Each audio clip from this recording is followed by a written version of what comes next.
Salut tout le monde! Aujourd'hui au programme des missiles envoyés dans d'immenses capitales, les raisons profondes de la guerre, une propagande par l'IA et une autre par un média de milliardaires. C'est parti pour l'actu réfractaire.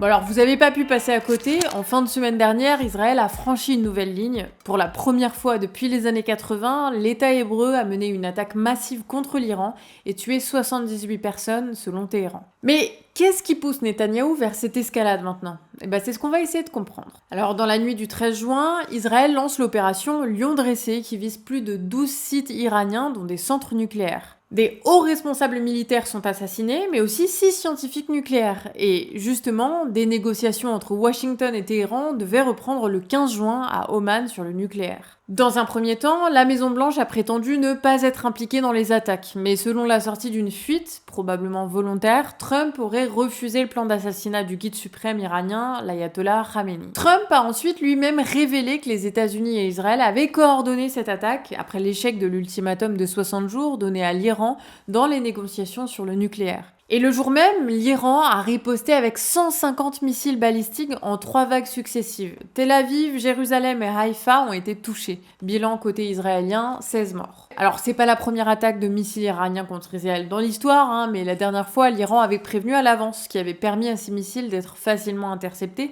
par le dôme de fer, le système de protection antimissile d'Israël. Mais cette fois, comme on le voit sur les vidéos, l'Iran a saturé le dôme de fer. Bon, faut le dire, Netanyahou frappe au moment où l'Iran est le plus faible politiquement. L'axe de résistance iranien s'est effondré. En Syrie, Assad a laissé la place à Al-Shara, qui est à la fois plus accommodant avec Israël et critique de l'ingérence iranienne. Et au Liban, le Hezbollah est affaibli depuis l'assassinat, il y a quelques mois, de leur chef Nasrallah par Israël. Seuls les Houthis tiennent encore au Yémen. Et ils viennent de se joindre à l'Iran dans la confrontation à Israël. Mais l'Iran a un autre allié potentiel, le Pakistan. Le ministre de la Défense pakistanaise a déclaré que si les pays musulmans ne s'unissaient pas, ils subiraient le même sort que l'Iran, le Yémen et la Palestine. Et si on en croit le général iranien Mohsen Rezaei, le Pakistan menacerait d'utiliser la bombe nucléaire si Israël l'utilisait sur l'Iran. Actuellement, l'Iran refuse tout cessez-le-feu tant qu'il est attaqué. Enfin, certains diraient qu'Israël ne fait que de se défendre, n'est-ce pas ? On vous a donné les premiers éléments un peu factuels. Demain, on continue en revenant sur la réaction politique et médiatique en France concernant ce conflit a priori local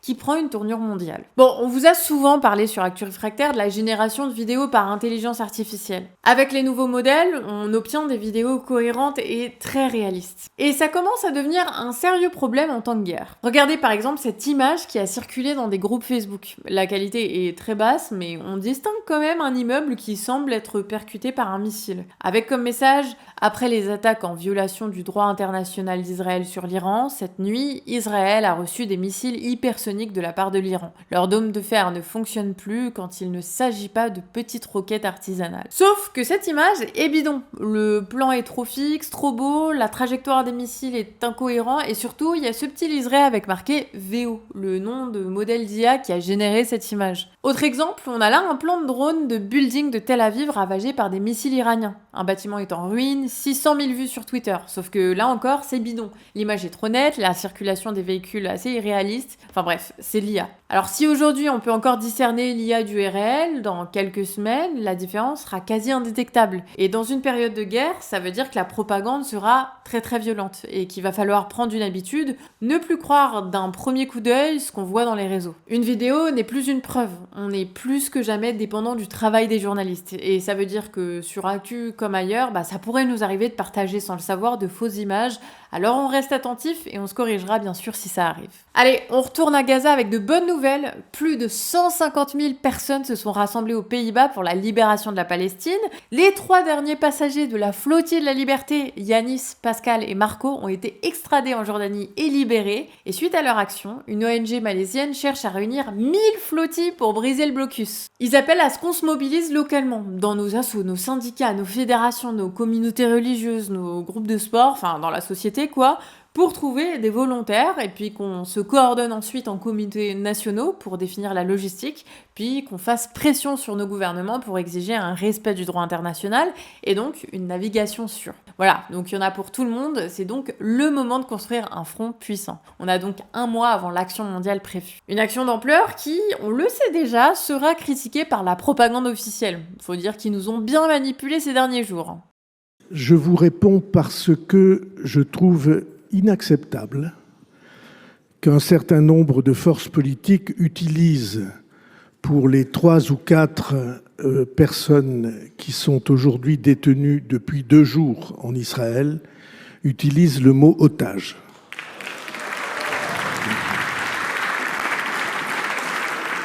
Je veux rappeler simplement les faits. Après l'arraisonnement de ce navire, les 6 Français qui étaient à bord se sont vus offrir le choix de rentrer dans notre pays à l'instant, et un certain nombre d'entre eux l'ont refusé.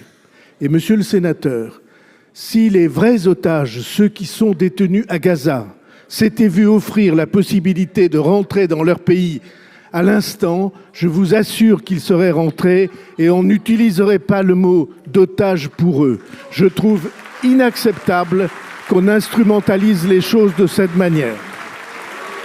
Et s'il peut tenir ses propos, c'est pas pour rien. C'est que, comme pour tout le reste, le monde médiatique lui fait un tapis rouge.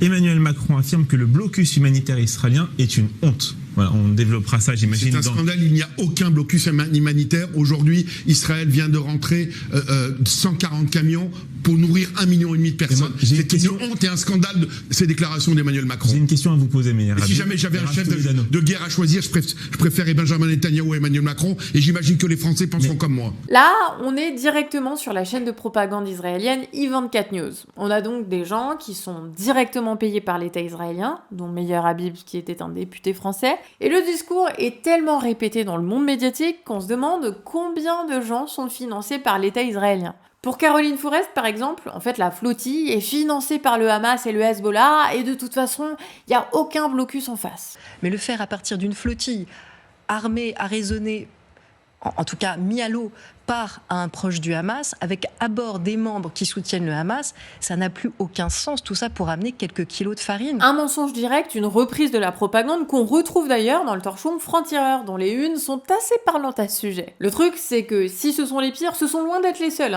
On a vu des journalistes reprendre les mêmes éléments de langage tout au long de la semaine sur toutes les chaînes, comme on l'a montré vendredi avec des extraits de BFM ou France Info. Et ce, même à l'encontre de leurs propres confrères. Blast, le média qui emploie Yanis Mohamdi, membre de la flottille, a dû faire un communiqué pour rappeler qu'il s'agit d'un journaliste, tant la propagande le présente comme un militant ou un activiste. Globalement, la presse française semble ignorer que le plus grand fléau actuel sur les journalistes, c'est bel et bien Tsahal, l'armée israélienne. Ils oublient que ce qui empêche les journalistes d'être sur place et de donner leurs informations, c'est l'État israélien. D'ailleurs, si les journalistes de Blast n'en sont pas pour les autres médias et certains politiques, c'est sûrement parce qu'ils ont dévoilé les méthodes d'Elnet, le lobby pro-israélien. Invitation parlementaire, financement de campagne, éléments de langage clés en main, tout ça avec un directeur qui s'invite régulièrement à la télé. Et vous avez là une des pires officines de propagande pro-génocide. Et Elnet est très influent dans le débat public français, alors même qu'avec les manifs, on voit bien que le peuple n'est pas du tout de leur côté. Voilà, on termine ici notre Actu Réfractaire, écrite par Johan Emmerich et monteur des Coloniales, qui s'est aussi occupé du montage. C'était Betty à la diffusion, moi à la Minia. Moi je vous dis à demain pour la prochaine Actu Réfractaire, et pensez à partager la vidéo si elle vous a plu. Ciao!